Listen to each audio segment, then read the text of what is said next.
It is Kenny's Audiophile Record Reviews. Thank you very much for viewing my video. As always, please like and subscribe. I sincerely appreciate that. With great joy and enthusiasm, I bring you this video. I'm going to review, maybe 3 to 5 jazz records. Actually, 3 jazz records. I'm going to briefly mention a couple of female vocalists on CD. Thank you, Christopher Barker, who left a PayPal donation through the PayPal donation link in the description below. Those donations will go help aid me buying records going forward and help my channel. I really appreciate that. And I'm going to mention one of the female singers that Christopher Barker mentioned in his PayPal message to me. I'm going to briefly mention one of those singers near the end of this video. And again, this is going to be a video where hopefully I cover a wide variety of different jazz records of different types, not just Blue Note records or Impulse records and stuff like that. But I'm going to start with this record here, Ready for Freddie. And it is a Blue Note record, but I'm going to show more different records, different variety after this one. Ready for Freddie by Freddie Hubbard. This album, I believe, was originally released in 1961 on the Blue Note label. This one was issued on the Blue Note Classic Series label. This, again, was issued on Blue Note. Freddie Hubbard, trumpet, Bernard McKinney, euphonium. Euphonium, I hope I'm pronouncing that instrument correctly, is like a brass type instrument. Wayne Shorter, tenor sax, McCoy Tyner, piano, Art Davis, bass, Elvin Jones, drums. Again, issued in 1961. I'll show you the song listing. On this record, you have Freddie Hubbard on trumpet. I believe he was on the left speaker. Elvin Jones was in the right speaker on drums. Wayne Shorter was in the right speaker on tenor sax. Art Davis on bass and McCoy Tyner piano. They were in the middle of the sound stage. However, when Art Davis was not soloing, he was a little bit to the right of center when he's not soloing. Bernard McKinney on euphonium, I hope I'm pronouncing that instrument correctly. I believe he was on the left speaker. A nice spread, a nice representation of the band. This is a very underrated jazz record by Freddie Hubbard. He plays superbly on this record. He really does. I highly recommend that you check out all the songs on this record, because from beginning to end, just like some of the previous Blue Note records I mentioned in other videos, this has great balance in terms of the performance and the performances. And Freddie Hubbard and Wayne Shorter solo superbly on this album. Wayne Shorter is a standout. Elvin Jones on bass is quite great. What a nice performance this is. I highly recommend this album.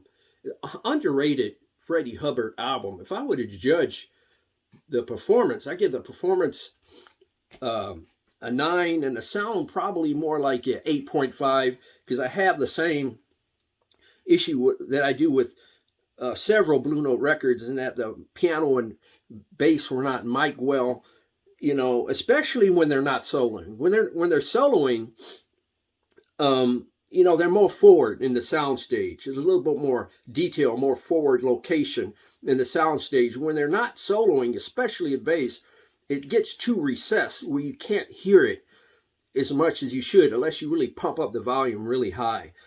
But what an underrated jazz performance by Freddie Hubbard.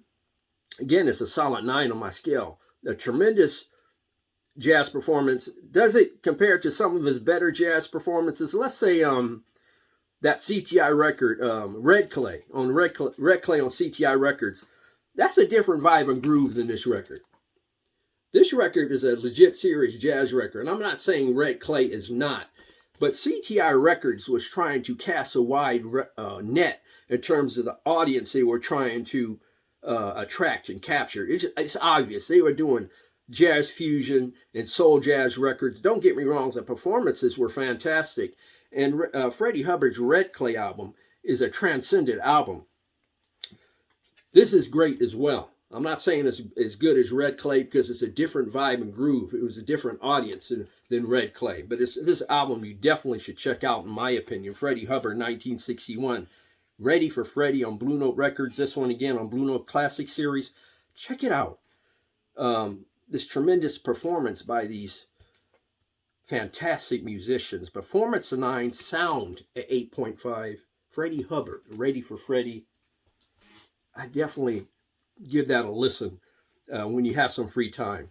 The next one I'm going to mention is different. It's a Pat Martino album, but it's a different type of performance by Pat Martino, because this album, which was issued in 1976 on Muse Records, called Pat Martino, We'll Be Together Again.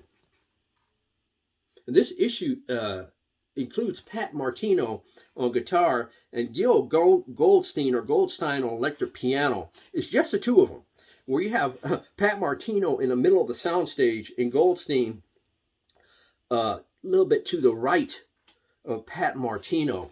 A very different concept of performance by Pat Martino. If you love jazz guitar, I think you will like this album, because if you listen to closely to Pat Martino's performances on this record, especially side 1, and I'll show you the song listing. I hope it comes out on the video.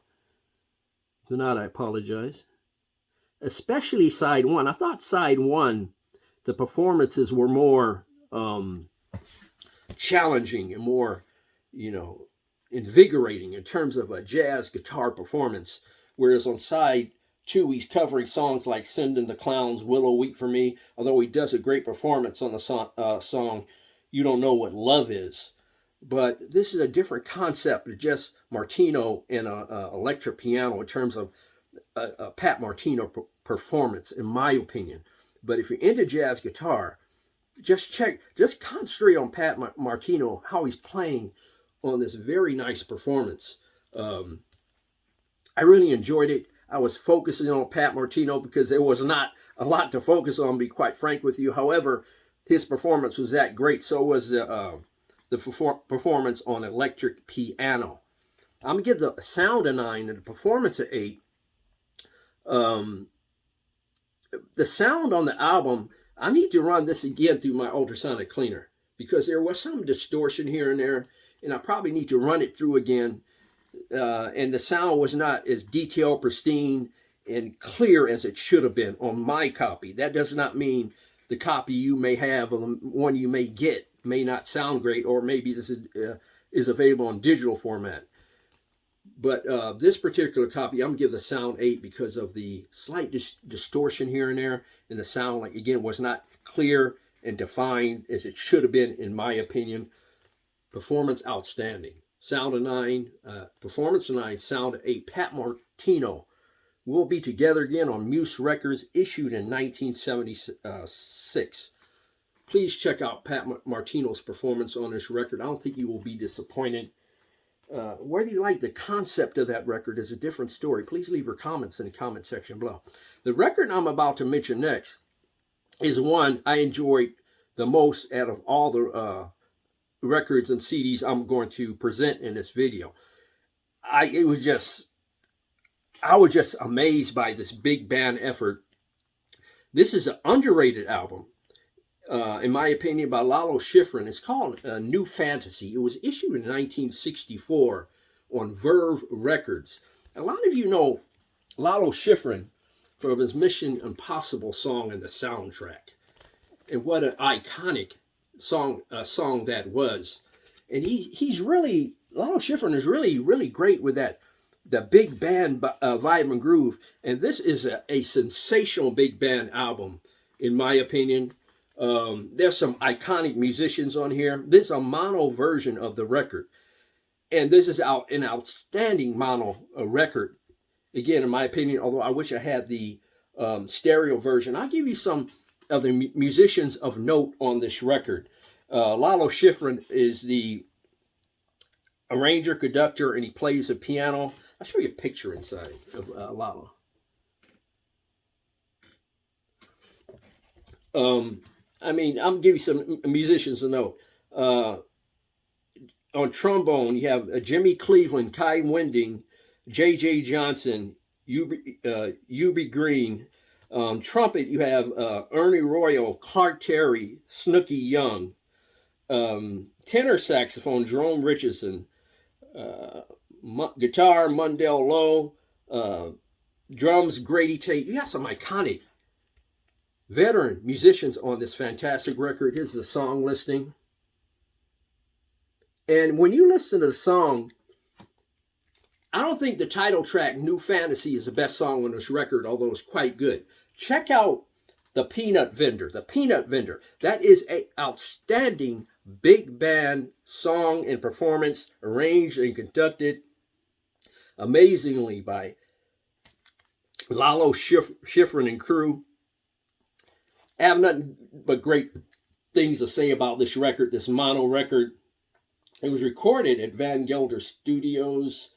Engineer Rudy Van Gelder. Exceptionally well recorded, well performed. The performance of 9, a sound of 9, and a tremendous big band effort. And oh, by the way, the first song on side 2 is quite good. Slaughter on 10th Avenue. But all the compositions on this sensational big band effort are just simply fantastic. Lalo Schifrin, New Fantasy, issued in 1964 on Verve Records. A fantastic jazz big band effort. I don't have enough good things to say about that album. That is the album I enjoyed the most when I was listening to the records for this video. Check it out, please, if you like big band jazz. If you don't like big band jazz, check out the Peanut Vendor. Listen to that song first. Listen to that song first. That'll get you in the vibe and groove of that fantastic album. Now, the person who left that PayPal donation through the PayPal donation link in the description below, his name is Christopher Barker. He mentioned a singer, a female singer. And also he mentioned that I should review more female jazz vocalists in my video, or do a video on those, that genre, female jazz vocalists. So I'll try and mention them when I can in my videos from time to time. I have in the past, but I'll attempt to do them more often. But one singer he mentioned, I have a CD of hers. Her name is Beverly Kinney, and this is a CD I have. Now, I recommend you do not buy the CD. I'll get to the reason why in a minute. Do not buy the CD. I'll show you the song listing. Hopefully this is going to come out. If it's too bright, I apologize. But this CD was issued in Japan. Here's the outer. Matter of fact, I think all of her records could have been issued in Japan. This is the outer strip that was included with the CD. Hopefully you can see it. And also, this is a cover that it was in. But the reason why you should not buy the CD, and I'll get you Beverly Kinney's background in a second. This was pulled from radio and television performance, and the audio was poor. Please do not buy this CD. There are probably better examples of her performances. Check them out on YouTube. But Beverly Kinney was performed, I think, between 1955 and 1960. From what I understand, she suffered from mental health issues, and she committed suicide, sadly, I believe in April of 1960, at the young age of 28. And she had a very, very nice singing voice. She did. I was trying to find a comp of a singer, and I thought, gosh, maybe she's similar to Chris Connor, but she's not, because Chris Connor has a lower bass or lower register, or her voice that's deeper, much deeper than Beverly Kinney's voice, the great Chris Connor, who was a tremendous jazz singer. Maybe I think he's probably, gosh, the best comp I can think of at the moment is probably Anita O'Day. Somewhat similar to the vocal range of Anita O'Day, perhaps.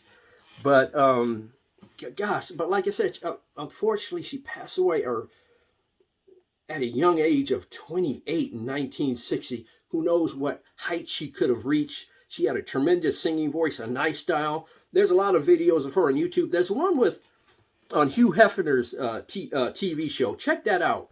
Her sitting along with Hugh Hefner and singing alongside with Hugh Hefner. That's a good video to hear some of her music. And also check out her music on YouTube, because she had a very nice singing voice.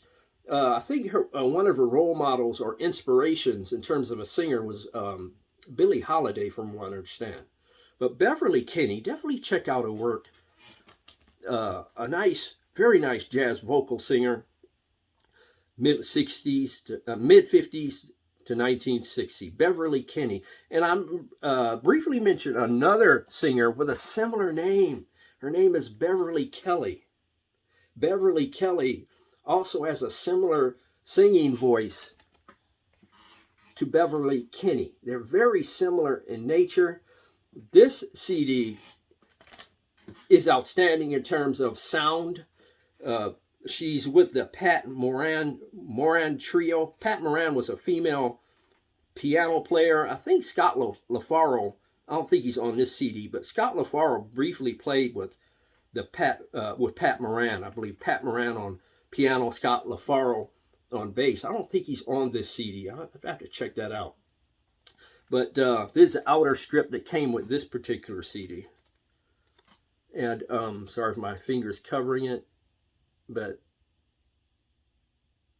this is the cover, outer sleeve. But this is a very nice jazz vocalist, a very nice jazz CD. Definitely check this one out on YouTube. Beverly Kelly sings, and she just has this beautiful tonality, and vocal style of music of that time. This was, I believe, was issued in 1958. This album, the album was originally released in 1958. Definitely check out Beverly Kelly and Beverly Kinney. Check out both of those vocalists on YouTube. If you're not familiar with their singing and the singing style, what nice jazz performers they were. What great jazz singers, in my opinion. They really were. Check them out. If you have any comments, or you have any of those albums that or CDs that were mentioned in this video, please leave your comments in the comment section below. Thank you very much for viewing my video. Please like and subscribe. God bless, strong love, and as always, more important than the music, keep the peace worldwide.